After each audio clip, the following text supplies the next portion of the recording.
আজ একাদশ শ্রেণীর শিক্ষার্থী বন্ধুদের জন্য নিয়ে এসেছি সেকেন্ড সেমিস্টারে ইকোনমিক বা অর্থনীতির একটা গুরুত্বপূর্ণ মডেল প্রশ্নপত্র, যেখান থেকে তোমাদের কিন্তু একাধিক প্রশ্নপত্র কমন আসতে চলেছে। তাই তোমরা মোটা বেলা না করে ভিডিওটি প্রথম থেকে শেষ পর্যন্ত দেখতে থাকো। আর আমার চ্যানেলে নতুন হয়ে থাকলে অবশ্যই চ্যানেলটিকে সাবস্ক্রাইব করো। অলরেডি যারা চ্যানেলটি সাবস্ক্রাইব করেছে তাদেরকে অনেক অনেক ধন্যবাদ। তোমরা দেখতে পাচ্ছ ইকোনমিক একটা মডেল কোশ্চেন পত্র। প্রথমে তোমাদের নিম্নলিখিত প্রশ্নগুলির উত্তর করতে হবে 6টি, 2 নম্বরে 6 দিনও 12। তোমাদের একের দাগ কী বলছে, আন্তর্জাতিক বাণিজ্যের মূল কারণ কি, অথবা একটা কোশ্চেন থাকে আন্তর্জাতিক বাণিজ্যের লাভ বলতে কী বোঝো। তারপরে 2-এর দাগ উন্মুক্ত বাণিজ্য অঞ্চল কাকে বলে, অথবা অর্থনৈতিক ইউনিয়ন কি। তারপরে 3-এর দাগ প্রশ্ন জিএটিটি কি।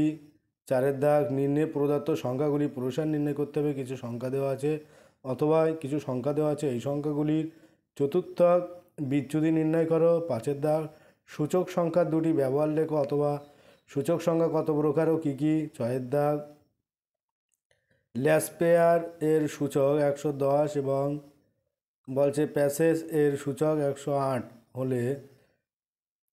হলে তোমাদের কি বলছে ফিশারের সূচক কত। তারপরে 2-এর দাগ নিম্নলিখিত প্রশ্নগুলি উত্তর করতে হবে। 4 নম্বরে 4টে, 4 16। তোমরা দেখতে পাচ্ছ 1-এর দাগ ইকুইটি কাকে বলে, বা ইকুইটির দুটি সুবিধা বা দুটি অসুবিধা লেখো, অথবা সরকারি দ্রব্য বলতে কাকে বলে, বা সরকারি দ্রব্যের বৈশিষ্ট্যগুলি লেখো। 2-এর দাগ আন্তর্জাতিক বাণিজ্য অভ্যন্তরীণ বাণিজ্যের মধ্যে পার্থক্য লেখো, অথবা থাকছে উদারীকরণ কাকে বলে, বা উদারীকরণের দুটি সুবিধা লেখো। তোমরা প্রশ্নগুলো দ্রুত তৈরি করে নাও। আজকে তোমাদের যে পরীক্ষা হতে চলেছে এখান থেকে একাধিক প্রশ্নপত্র তোমরা কমন পেয়ে যাচ্ছ।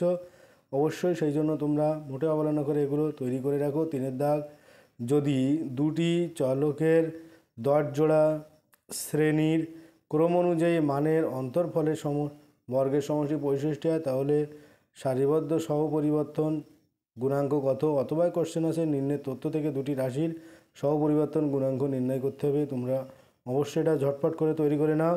তাই 5-এর দাগ 5 জন ছাত্রের গণিত ও ইংরাজিতে প্রাপ্ত নম্বর দেওয়া হলো, এই ভিত্তিতে মানক্রমিক সহগুণাঙ্ক নির্ণয় করতে হবে। গণিত এবং ইংরাজির তথ্য দেওয়া আছে 5 জনের, তোমাদের সেই অনুযায়ী একটা সহগুণাঙ্ক নির্ণয় করতে হবে। তোমরা দ্রুত তৈরি করে নাও। আর এখান থেকে তোমাদের যে প্রশ্নগুলো দেওয়া আছে এখান থেকে তোমাদের একাধিক প্রশ্নপত্র কমন আসতে চলেছে। তাই তোমরা মোটা অবহেলা করে প্রশ্নপত্রটি প্রথম থেকে শেষ পর্যন্ত দেখতে থাকো। আর যারা এখনও আমার চ্যানেলটি সাবস্ক্রাইব করুন অবশ্যই কৃতজ্ঞতা সহ চ্যানেলটি সাবস্ক্রাইব করে পাশে থাকা বেল আইকনটি ক্লিক করে রাখো, যাতে পরবর্তী ভিডিওগুলো সবার আগে পেতে পারো।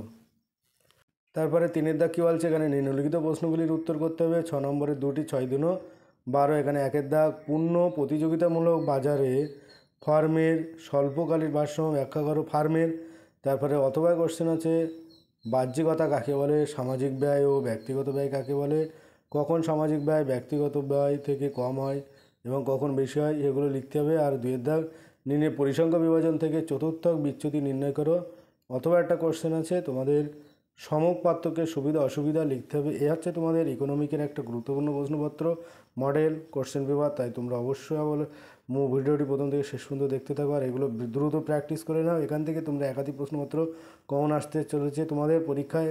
আজ ভিডিওটি এই পর্যন্ত। পরের ভিডিওতে চ্যানেলটি অবশ্যই সাবস্ক্রাইব করো আর পাশে থাকা বেল আইকনটি ক্লিক করো। সকলে ভালো থাকো, সুস্থ থাকো। আর ভিডিওটি শেষ পর্যন্ত দেখার জন্য সবাইকে অনেক অনেক অভিনন্দন।